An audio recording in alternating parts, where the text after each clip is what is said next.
Welcome to episode 148 of the Golf Improvement Podcast. And I'm welcoming back Tom WISHON of Tom WISHON Golf. I guess I can still say that. Still a guru of custom fitting and of club design. But Tom has just written a new book that we know is going to hit the streets. My gosh. Hopefully within the next week or so, but you know how books go, right? Yeah.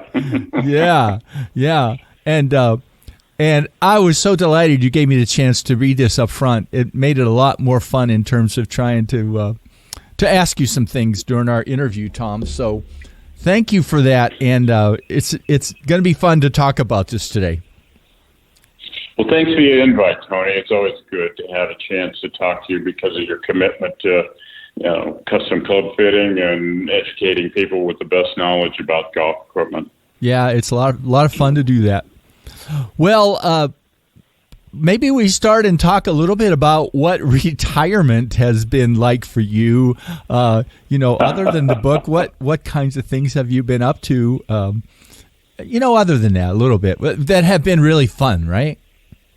Yeah, it's worked out very well. In October of 2016. Mary Ellen and I sold our brand to our largest customer, Diamond Golf International.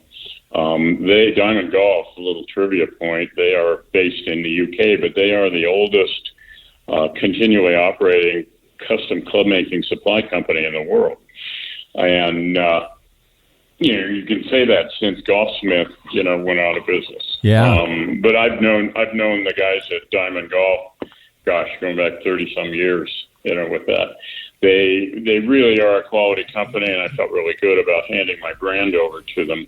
But I kept working. That's why I use the prefix semi in front of retired because I consult for Diamond, and what that means is I continue to design all the product that carries my name, and also answer a lot of their technical questions and bring their technical staff up to speed little by little, with that. So, actually, I work as hard as I did before. I just don't have employees. Without it's not being negative about employees, but it's kind of fun to work for yourself in many ways too, right? I think so. Yeah, it is. I really have a dream life. I work out of my office workshop, which is our old R&D building that's located on the driving range at Dalton Ranch Golf Club in Durango, Colorado. So my commute during the regular warm weather season is a half-mile commute on a golf cart, over there. In the wintertime is the only time when I drive my actual gas-burning SUV. And since 2016, I've put a grand total of 3,000 miles on my actual car. So that's amazing. Yeah. Yeah. I'm doing my part for reducing fossil fuel consumption here. Yeah. Well, your book is titled Captain Clubmaker, Experiences and Insights from a Life in Search of the Perfect Golf Club. And I think you had been talking about doing this for a while, but when did you really get serious and say, I'm gonna knock this thing out? Oh, well, it was funny. My whole career, I began working on golf equipment as an assistant pro in the PGA way back in 1973. And then it mushroomed into becoming, a career in club design and research in golf club performance and club fitting technologies. And all during that whole course of my career, 40-some years, I had many travels, met tons of people, had just boatloads of experiences. And so I thought, okay, look, I'm at a semi-retirement point in my career. I'd like to kind of sum things up here in a book where I create a book where I've got two parts to the book. First part, I'm going to share some of the stories of some of the fun, a few frustrating, but very educational and fascinating experiences that I've had in the course of 40-some years in club design.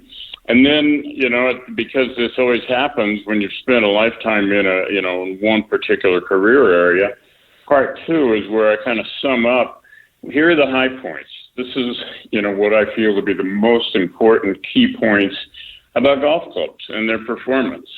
So unlike the big 486-page fitting book that I wrote, some years ago, where I went into detail on everything, these are kind of the Cliff's Notes of everything that I think matters about a golf club and why.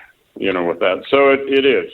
Part one is just for fun, sharing a bunch of stories of all the different experiences that I've had, and part two is kind of like I said, the insights of what I've learned from spending my whole life, trying to learn everything I can about golf clubs. Yeah. We're going to talk about the story part first, and it struck me this morning, you must have a memory that's like unbelievable. There are 53 stories in this book, and they're written kind of in a way like somebody is right there, right? So you're as much a storyteller as you are a technical guy, I think, and they are really interesting and fun stories. Yeah, so let's put it this way: all the writing I've done has all been in nonfiction. Yeah, right. So talking about all the experiences, that was definitely another exercise in nonfiction of just telling the stories about what happened as a result of all the years that I spent in club design. Yeah. Well, I kind of picked out three of them that maybe you can talk about a little bit, and then if you think there's one other one that you really just got to share, okay, you can do that. The first one is my first look at Jack Nicklaus's home course, and in parentheses, it was at midnight. Yeah, that was good. That was 1978, and I was still in the PGA, splitting between being a PGA pro and running my club repair business in Northern California. And so as a PGA member, I was eligible to go to PGA workshops. And so there was going to be, in the fall of that year, back in Newark, Ohio, Ralph Maltby, who started the Golf Works, was giving a seminar for PGA pros on club repair. So I decided I'm going to go back and I'm going to find out. This Ralph guy, he's supposed to be pretty smart, and I'll find out whether I know anything, and, or if I don't, then I'll learn a lot, with that. So back I went to the workshop at the Golf Works, and two of the other guys that were there were PGA pros from Columbus, Ohio. One of them was a guy by the name of Rob Rowland, who was the second assistant at Scioto Country Club, which was Nicklaus's home course, right in the middle of Columbus. The other one was Keith Snyder. He was the first assistant at Nicklaus's first constructed designed golf course, Muirfield Village, which everybody knows hosts the Memorial Tournament every year in May and early June. So I hit it off really well with Keith, and one of the things we shared in common, we were all college football fans. I went to the University of Nebraska. They were big Ohio State Buckeye fans, and so, after the last day of the workshop, they said, why don't you come over to Columbus with us? We'll give you a ride to the airport, tomorrow, and we'll, have some fun tonight, and so off we go to Columbus, and the fun included having a few beers, probably a few too many beers with that, as they gave me kind of the nickel tour of Columbus, and part of that included walking into the Ohio State University Stadium, known affectionately to Buckeye fans as the Horseshoe. Now, you got to remember, this is back when, there wasn't a whole lot of security. People weren't threatened by very many things. And so the stadium, it was an away game weekend for the Buckeyes. And so we just walked in and plopped our cooler down in the stands on the 50-yard line and just started talking. Okay, and all of a sudden, Rob sits there and he says, you haven't seen my course, Scioto, where Nicklaus grew up, and I'm thinking, hey, it's dark outside. How am I going to see the course, and so off we take off with this, and so we're driving. We get to this housing area. I think that's okay. Scioto is somewhere in some old housing area of Columbus, and all of a sudden I feel this big bump, and as we go on a curb, I'm looking out the front of the car, and all I see is green grass in the headlights as we're going straight uphill. And I'm thinking, what the heck's going on here? And now all of a sudden we crest and we're leveled out, and I realize we're on the championship tee of the second hole. Rob has pulled his car on the golf course on top of the back tee on the second hole, which at that time there was a thing in Sports Illustrated where Arnold Palmer picked the best 18 holes that he thought were in America. And the number 2 hole on Palmer's favorite 18 was the second hole at Scioto Country Club. It was like a 436-yard par 4. And so here we are on the tee box in Rob's car in the middle of the night. The headlights are on. He puts it on bright. He says, let me tell you how well, this hole plays. He gives me the whole, description of the hole. Keith, on the other hand, he's nervous as can be, and I can guess why, because we're expecting, flashing lights and a siren anytime. All of a sudden, Rob realizes, in the best interest of job security, I think we best leave right now. At which point we backed his car off of the tee box on the second hole, and very quietly, drove and got away. Never got caught. Rob never got fired. Everybody was happy, and it was just a good experience. Oh, my gosh. That's great. Now, the second one that was a little different is the one coming this close to meeting Ben Hogan. Yeah. Well, I've always written, in my career, in addition to doing a lot of club club design and club research.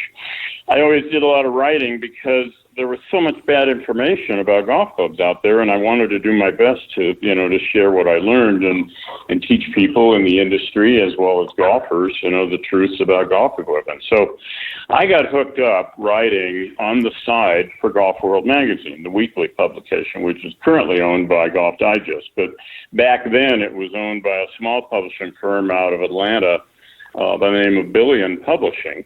And the magazine was basically headquartered in Southern Pines, North Carolina, in the Pinehurst area there.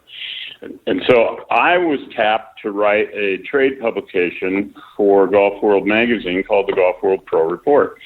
And it had all the news of the industry, and it also had a heavy dose of equipment. So this was back at a time when, it was always the case where Golf World Magazine always catered to the low handicapper, the serious player.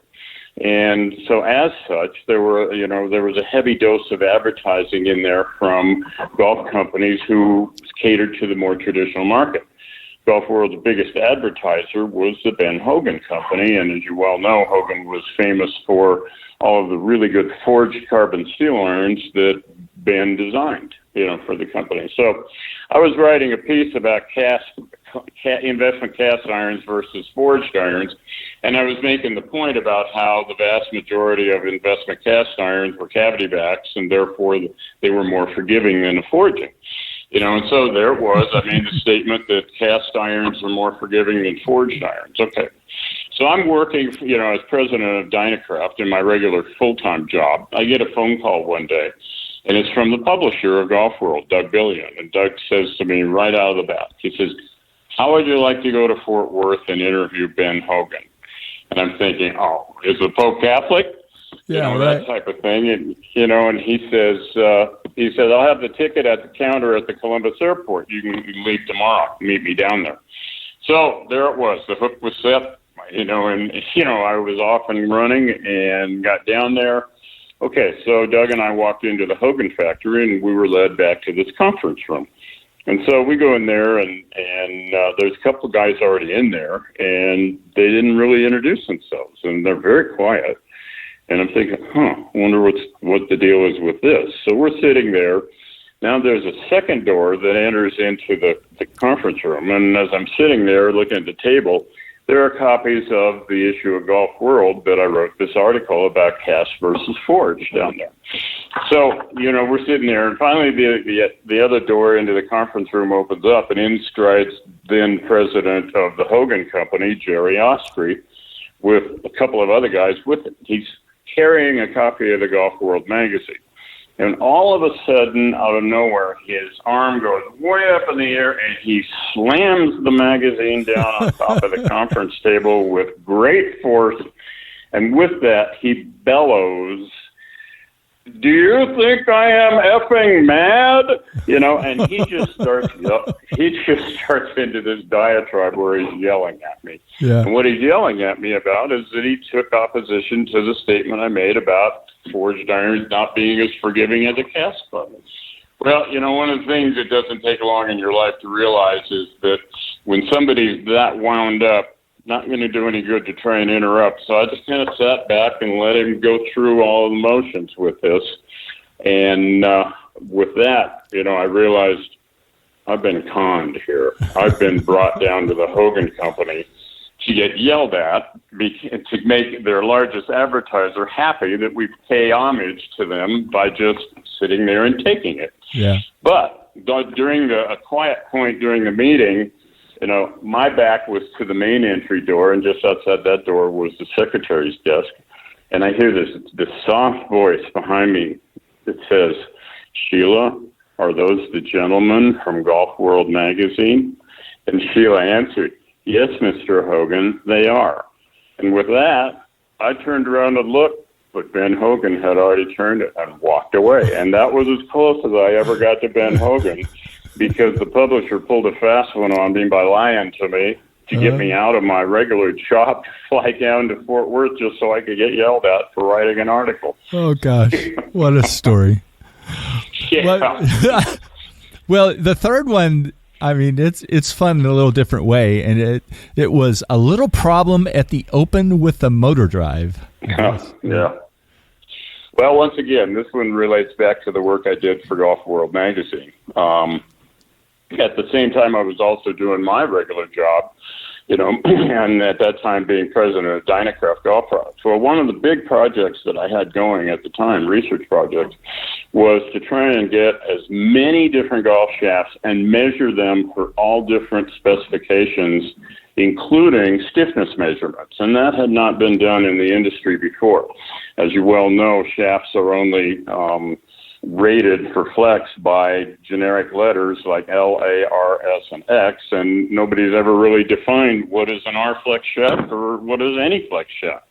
And that's what I was trying to do. I was starting a project where, with the assistance of the Apollo Shaft Company, who at that time were, at their headquarters in England, they were helping me do this project on their equipment to measure all these specs on shafts. So I had to kill two birds with one stone. I had to go over to work on that project in England with Apollo, but it was also July, and the golf industry's big trade show for the golf equipment industry. At that time, back in the 80s, it was held at the Tented Village show during the Open Championship.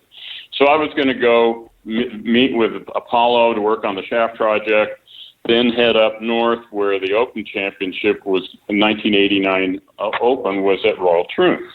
And so the Royal Troon visit was just, to work the show and wander around and, pretend like you were working, but watch as much of the tournament as you could. So I knew the Golf World guys would be up there covering it. So I thought I went over to the media tent, tucked my way in, and as I walked in, here goes Dick Taylor, the editor-in-chief of Golf World magazine. He stops, turns, and sees me, and he says, "Oh, my God, Tom, I am so glad to see you." And I looked, and I said, "Well, good to see you, Dick. What's up?" And he says, "Uncle Fred is sick as a dog, and I need to recruit you." Well, what he meant by that was Fred Vance, who everybody called Uncle Fred, was Golf World's veteran photographer. And he was sick. He couldn't wander around the Open that day and shoot pictures. And this happened to be the final round day of the tournament, the Sunday. And so he said, "Will you take Fred's equipment and go out and shoot pictures? I need pictures today." And so I said, "Yeah, sure. I know my way around a camera and all that." So I get the official photo bib that I put on, official photographer means I can go inside the ropes. I can go pretty much anywhere, around there. So off I go, and I'm camping around the postage stamp green, looking down on that from the dune up to the left above the hole, taking pictures there. I've worked my way out to the 11th hole, the long, difficult par 4 right next to the railway line. And there's a whole bunch of veteran photographers out there, with this, and I'm hearing all their stories, that they're talking about, their work and, and all this sort of thing. And I'm thinking, I better keep my mouth shut because they're going to know immediately that I'm the rookie around here and don't really know what I'm talking about, with this. And, some of the stories that, I won't drag this on, but, they were sharing stories among themselves about shooting pictures in the middle of the Middle East conflict or shooting pictures of a explosion at a bomb factory, stuff like this. And So I work my way back, and I catch, and now I'm following the group where Fred Couples and Calcavecchio are in there, and this is all competing for the lead with this stuff. So we get to the 15th hole or something like that, and I get inside the ropes. Couples is just on the left side of the fairway, just in the first cut of the rough, and I'm laying down in the rough ahead and a little bit to the left of Couples because I want to try and get a shot looking up at him right as he comes through in his follow-through on this thing. Well, the camera I've got, Uncle Fred's camera, had one of these. It had a motor drive, of course, and we're talking film. This is all pre-digital, of course. And it had a way where you could just lightly press partway down on the shutter, release, and you get your readings for the focus and all the, the settings, because this was a purely manual camera. So I'm checking this stuff and I'm getting everything set up, and all of a sudden Couples goes into his backswing and the motor drive goes off. And Couples stops his swing, and now the angry stares of about 4,000 fans are focused on me. And if you want to talk about how small you can feel, there it was, captured on national television, for everybody to see that some idiot photographer, his camera went off and almost cost Fred Couples a shot there. Yeah. With that, and I just had to get out of there. So I skulked away, and walked, and all of a sudden I realized here's a red-coated RNA official. He's hollering at me, and, I just stop and turn around, and I just said, look, I know I effed up.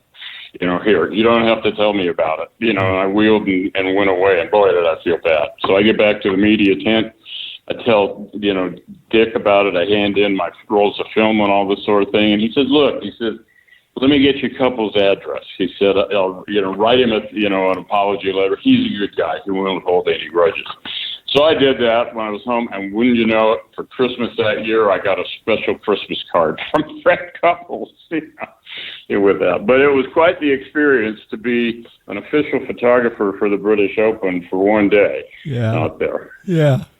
Well, is there any other one story in the book that you just want to share that particularly sort of grabs you? Or? Oh, gosh. Too many, huh? Yeah, a lot of them had to do with manufacturing, going into all the world's different manufacturing plants for, casting club heads, forging club heads, making shafts and the whole thing like that. Those things were absolutely, positive, fascinating, with that. But I think, when it comes down to it, some of the best ones involved the fact that I designed the last set of golf clubs that Payne Stewart played in competition before his horribly tragic ending in that terrible airplane accident with that. And I had plenty of experiences with Payne during the process of designing the clubs, but I think one of the best ones involved my son Kyle, who at the time was 14 years old and a budding junior golfer at this. And this was one of the first times that I met Payne. And he said, look, I'm in Austin, he said, and I was in Austin because I was working for Golfsmith at the time as a vice president there. He said, I'll be out at Barton Creek Lakeside having a lesson with Chuck Cook, who was his swing coach and based out there. Once you come out, he said, we'll be on the back nine after 1 o'clock. I said, sure enough, so, Kyle was home early from school, and I said, hey, jump in the car, let's head out. I got a surprise for you, with that. So the two of us go out there, get a cart, we head out, we catch him on the 11th hole or so, and I'm just getting a feel for how Payne hits the ball and swing characteristics, because I know I'm going to have to be working with him on his clubs and all this. And it's real informal and all this. Well, we get around to a little short par 3, 15th or 16th hole or something like that. And there's a group of members that are up on the greens. So Payne and Chuck and Payne's caddy had to wait. So we're all just standing on the tee box there. Not much going on with this. And all of a sudden, Payne narrows his glance at my son Kyle, and he starts out and he says, hey, can you play? Kyle doesn't say much. And I nudge him with this. Payne says again, hey, can you play? With this, and Kyle looks back, he says, yeah, I can play. With that, Payne throws the ball down on the tee box, tosses his iron over to Kyle, and he says, let's see. With that, I don't know who's more nervous, me being Kyle's father or Kyle having to realize that he's on the spot and about to hit a shot with no warm-ups here in front of a tour pro. And with this, so Kyle goes over, takes a couple of lightweight practice swings, hits the iron up on the front of the green about 20 feet from the hole. And with that, Payne comes over and playfully just jerks the club out of Kyle's hands. And he says, yeah, you can play, with that. And of course, Kyle was just beaming, at that point. Oh, but that was vintage Payne. He was so good at that point. And I remember the first time he walked in my workshop, and he's got, cutoffs and a white T-shirt on, and he says, hey, you ought to count yourself lucky here, Tom. And I said, what do you mean by that? He said, lucky that you're working with me late in my career. If you've had to do this when I first came out on tour, I was a miserable, terrible, horrible person with a huge ego, and you would not have liked me. And I said, so I had to break the ice somehow. I said, so what's changed? But he probably loved the give and take. He slapped me on the shoulder, and he said, we'll get along just fine. But he was a remarkable human being, and it was really, not just a loss for golf, when he went down in that plane, but it was a loss of a genuinely nice person who really cared about people.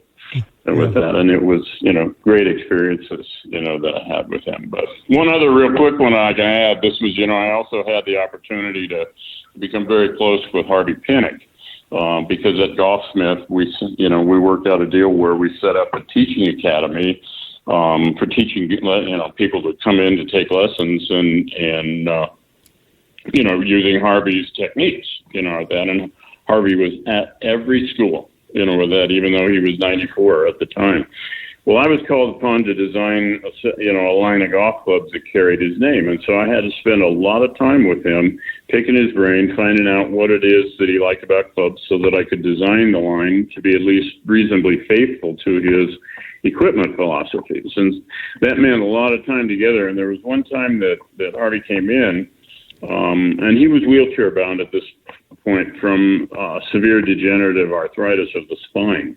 And so his attendant would push him over by my desk with that, and then wherever we needed to go, I'd push him, and take him where we needed to go. So this particular time, we needed to shoot some pictures of him for the catalog we were going to create for the line of clubs with his name on it. And so I'm pushing him down there, and I noticed that he had this putter in his hands, and it was a very unusual putter. It was a wooden head putter with a brass sole plate. It actually looked like an old persimmon driver, but shaped like a mallet putter. And he was waggling it. He had his grip, and as I'm pushing his wheelchair, he's waggling the putter in front of him. And so I asked him a question. I said, hey, Harvey, I said, who's the best putter you ever saw in your life? And just as, I'm sitting there thinking that he's going to tell me Crenshaw probably, something like that. But just as matter-of-factly as could be, as I'm pushing, he said, Tom, you're pushing him. You're pushing him. Wow. Yeah. So he had a lot of confidence. Yeah. Well, that's what you need too. Well, when I got the book to read, I was surprised that the second part was in it a little bit, but boy, the part about the key points I've learned in the search for the perfect golf clubs. But, there's sort of two elements of it, key elements of fitting and key elements of club head design. It is neat that it sort of sits between the really big book and the search book, I think. To me, it does, anyhow. Yeah, okay, yeah, that's fair. Yeah. And so there were two sections I thought you might talk about a little bit, the one on iron head design and driver head design. Just a little bit of snippets from those two. Yeah. Which parts did you like the best out of there? Out of there? The iron head design was interesting about your statements of, maybe pros ought to be playing more cavity back clubs and not there. And then obviously, talking about clubs, juiced lofts. I did a fitting the other day with somebody, and he's hitting his 7-iron with traditional lofts as far as he was hitting it with a loft of 4 degrees stronger, and now he's got better gapping, right? Yeah. Also, the part about the driver head design is about there. And I think there's more and more recognition of that. Yeah. Yeah, it's interesting, that actually, no golf equipment company will ever admit that I'm right about this. But, I spent a tremendous amount of time really digging into all the science of golf club design and performance, and a lot of that, keys into the driver because people put so much attention on the driver, from the standpoint of sales of drivers and performance of drivers and all that sort of thing. It's also been the one that seems to be the bone of contention with the USGA and the RNA with the rulemaking. When we go back to 1998, when they first put in the COR limit for drivers, and then they had an MOI limit for drivers.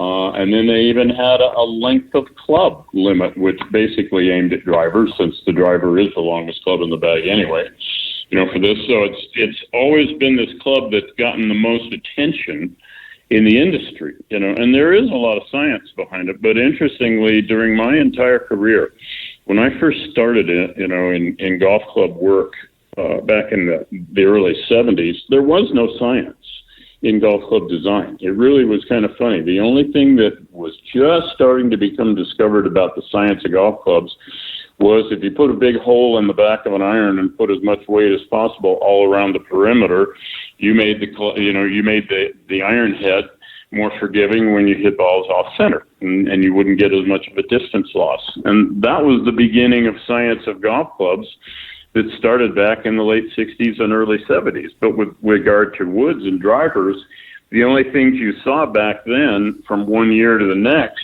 in terms of new design technology, quote unquote, was a different color stain on the persimmon wood, a different color face insert put into it, or a different hardness of face insert. Or, maybe once in a while they changed the shape of the sole plate, that was attached to the bottom of the wooden head.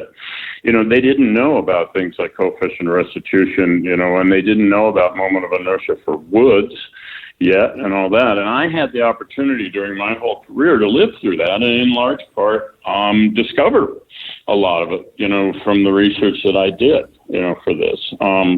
I wrote in the introduction of the book, I started out, and saying, why should you listen to what I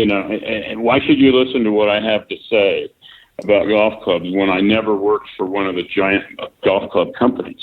And I went on to explain the fact that, I had offers. I had 3 offers to work for big giant companies, and in fact, one offer to head up all of the R&D and design for one of the biggest club companies. But I turned them down each time because I had gotten, so enamored, and so lit up and passionate about custom fitting. I found from my research that you could make changes in golf clubs that very definitely is going to, help people play better and shoot lower scores. And I became convinced that the standard model of business of the big golf companies, which was to package all their technology into club heads made to one series of standard specifications and built to one series of standard specifications so they could be more easily sold in volume off the rack in retail stores. I completely was against that as a way to sell golf clubs. So that was the big reason why I said thanks but no thanks each of the times the big companies came to me. And as a result, I had to do everything myself because I worked for companies that were much smaller and had virtually no R&D budgets or small R&D budgets, and I had to go beg, borrow, and steal, as much as I could to fund all of the research projects that I did for this. But the point is that I had to do everything from thinking up the ideas about a design to creating the models, to creating the blueprints, to doing the testing, to doing everything, because I worked for small companies. And so as a result, if you work for a big giant company, it's a design by committee situation. You have one group of people thinking up ideas. You have another group that's just working on shape concepts. Another group works on, on sampling and all this. And no one person has all the responsibility, and therefore no one person knows everything from soup to nuts about the golf club. With this, I had that advantage because of the companies and the side of the industry that I worked for. So from that, I got the chance to learn everything there is to know about a golf club from that. And I believe that the other thing that helped it was the fact that I always designed for the largest custom club making supply companies. And that meant that I always had to design, anywhere from 8 to 15 new models of club heads every year.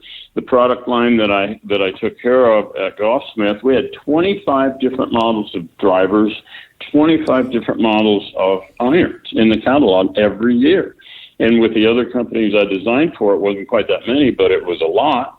And so that's how over the course of all the years that I've been in the golf club design business, that I've designed almost 400 different models of golf clubs. And doing them in all the different areas, forged carbon steel, investment cast stainless steels, injection molded parts, you name it. And so I had a depth of experience that no single person ever in the history of golf clubs has ever had. That's why I felt that I had something to say, in terms of this is what I really think matters about a golf club, and this is what I know doesn't matter. The other, you asked what struck me. There was a lot of discussion in the iron design about everybody saying that you can lower the center of gravity, and that'll have a big impact on how high you hit the ball. And you talk a lot about that in that portion of the book, right? Tell a little bit about that part. Well, it's always been a game improvement feature to say that for less skilled players, people who aren't as talented, we want to design the iron so it has a very low center of gravity. Lower center of gravity means a higher shot. So that way the less skilled player has a low center of gravity iron to hit the ball higher, to make it carry further and stop better on the greens. Problem is that low center of gravity only remarkably increases the height of a shot as your club head speed gets higher and higher and higher, and your backspin gets higher along with that. Now, when you look at it, you say, okay, yeah, there are some high club head speed, less skilled players, but who is it you look at as a golfer who typically, you say, would need to get the ball higher up in the air? Women, seniors, people who don't swing the club quite as fast, and that's just a product there. So, yeah, you give them the low center of gravity, and they might hit a couple feet higher than what they hit their other, model of clubs, but they're not going to hit it remarkably higher. And that's because they just don't have the club head speed to generate to take the launch angle of the shot and keep it going up and up and up with higher spin to get that higher flight that a low center of gravity could give. So the guys who don't need, help from a low CG, they have the swing characteristics to take advantage of a low CG. The people who need the help from a low CG the most, they don't have the swing characteristics that can really make the low center of gravity do what it's supposed to do.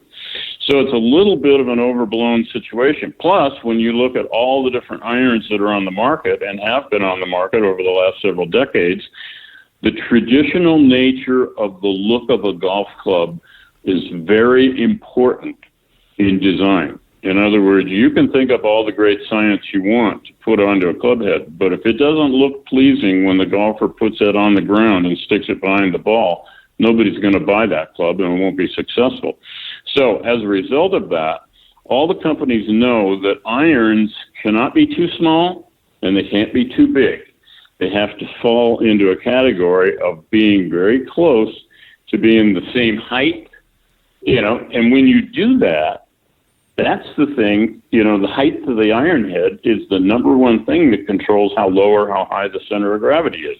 Sure, we can pile up more weight on the bottom of the golf club, to try and lower the center of gravity. But at the end of the day, after you design hundreds of different models, you'll soon learn that the only way you're going to make a super, super low center of gravity iron is to make the height of the iron much shorter. Along the lines of like the old days, way back in the 80s, there was a model of an iron called the Browning 440, which was a very shallow-headed iron. That would work. That will lower center of gravity enough to make a difference. But, and a good friend of mine in the PGA over in Sweden just did a big experiment where he took, the same head, took 5 irons from 25 different models of irons and measured the centers of gravity. And they varied by 1.5 millimeters in vertical height. Okay, now 1.5 millimeters, that's pretty darn small. That's like a 1/16 of an inch. Yeah. That's not enough to make a big difference in shot height right there, except for somebody with, about a 95 mile an hour 7-iron speed, which means, very high club head speed. Well, Tom, one of the later sections in the book is a look at the future of golf clubs. Yeah. Talk a little bit about your views on what you think the future is. Well, I'm a big believer from all of my work in science on, researching the science of performance of golf clubs, that we're pretty much at the brick wall for the performance of the club head. The driver, we can't make the coefficient of restitution any higher because there's a limit in the rules. The moment of inertia, there's a limit in the rules, so we can't go any higher with that. There's a limit to the length, although that's good because longer drivers are bad for the vast majority of people, with this. Where else are we going to go? People think, there'll be some new kind of material that'll, increase this. No, because coefficient of restitution will stop that.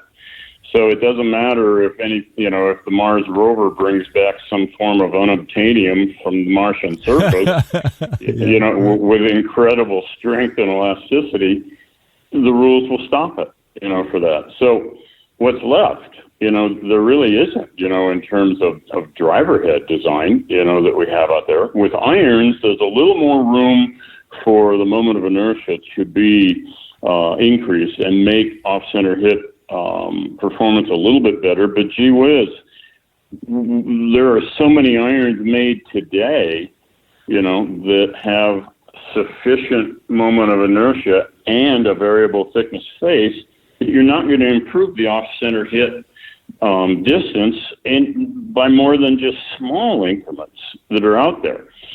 Center of gravity movement, we're making hollow steel irons now where we can pile up 100 or 120 grams of tungsten on the bottom of the sole. Yeah, we can therefore make lower center of gravity.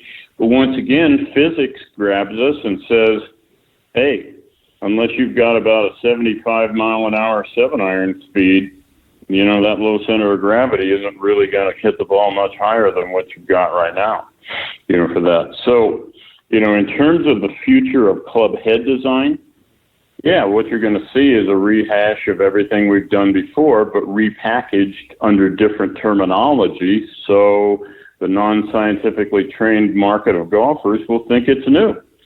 It's all part of the marketing hype from the giant companies to be able to continue to sell a high volume of clubs standard off the rack, and to continue to make their money, for that. I'd like to say that real nth degree custom fitting will grow, but, unless somebody comes along like me with an absolute passion in custom fitting who also happens to win about a $30 million lottery and is willing to spend that money to market the benefits of what you do and the other professional club fitters do, that's going to be a difficult one because the big giant companies can't afford to do fitting the way you guys do.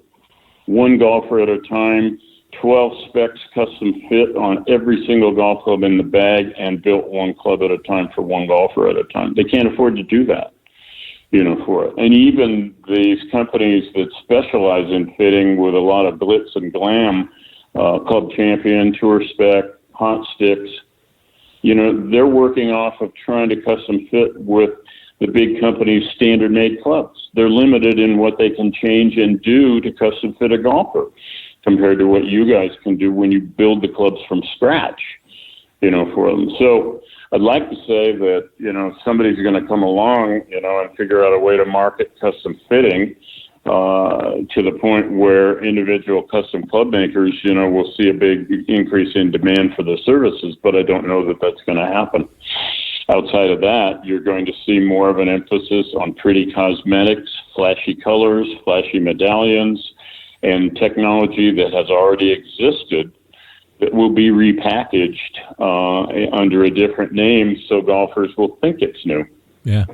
The other end that's really important too, and I actually had a question earlier in here that I was going to talk about, but getting the right gapping for golfers and the right set makeup is such a huge deal in terms of really being fit for clubs, isn't it, Tom? It has become even more. It always was important. You knew that, Tony. Yeah. But ever since the last 5-7 years, it's become even more important. And the reason is because of this ridiculous lowering of loft angles on irons that's being brought about by the big companies.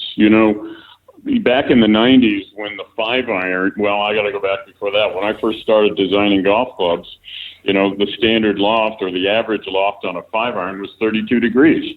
Then it gradually started going down, as a way to try and allow the companies to sell more golf clubs on the basis of you hit it further, and we got to a point in the 90s where it kind of stopped for a while. The 5-iron was 26 degrees. And I thought, good, that's the way it should be. And then all of a sudden, 5, 6, 7 years ago, it started again. And now we have models of irons where the 5-iron is 21.5, 22 degrees aloft.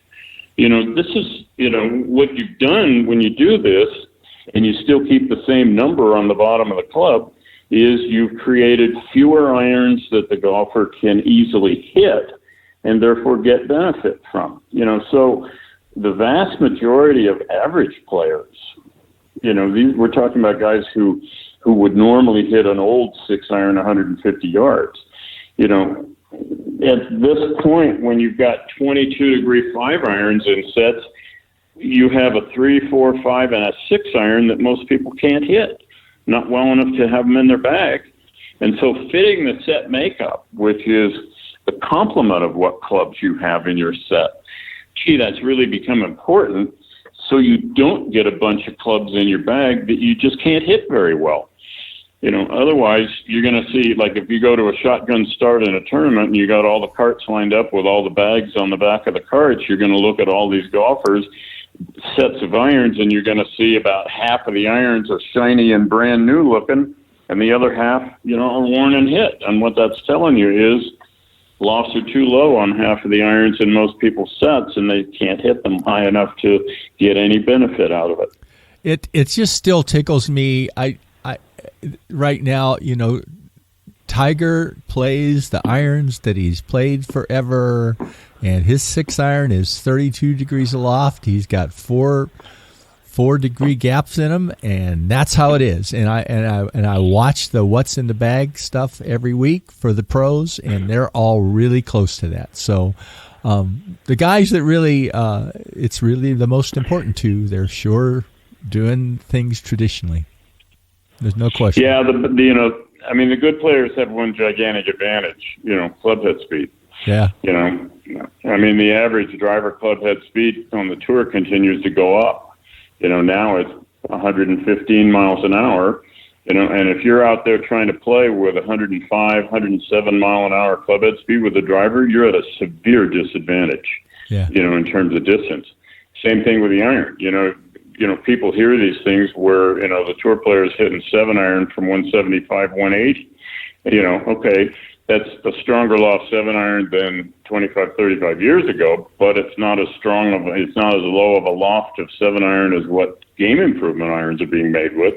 It's the 95 mile an hour club head speed with the 7-iron that they've gotten, where, Joe average golfer is 65, or 70 miles an hour for that. So, there you got it.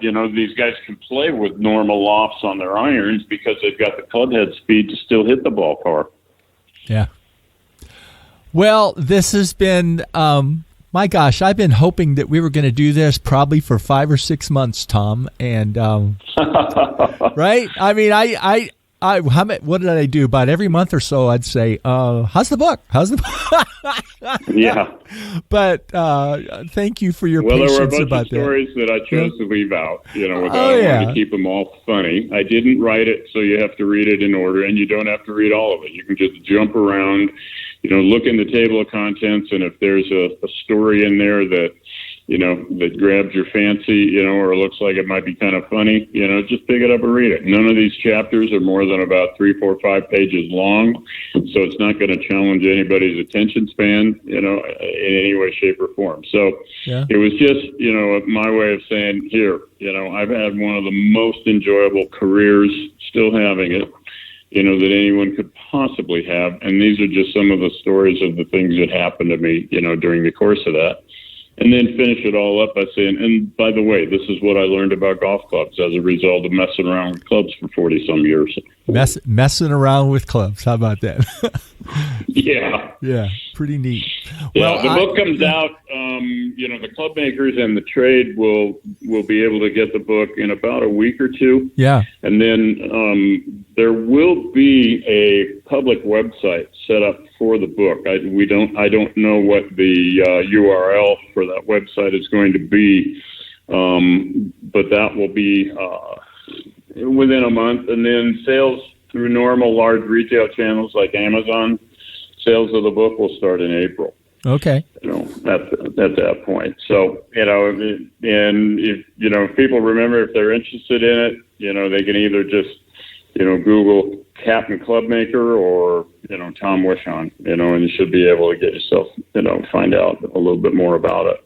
Well, anybody that really loves golf and anybody that has even a passing interest in custom fitting, whether they're sort of a beginner or just wondering or, as I said, I don't know if you listened to the little mini podcast today. I mean, it was the search book was what drove me to do what I'm doing right now, because I read it and I saw it on the, I saw it in the bookshelf of another custom fitter. So, Tom, thanks for everything you do, and for this amazing project and for writing your book. Appreciate it. Thanks for your attention. Really, It's very nice. It's always nice to be able to talk about golf clubs with you.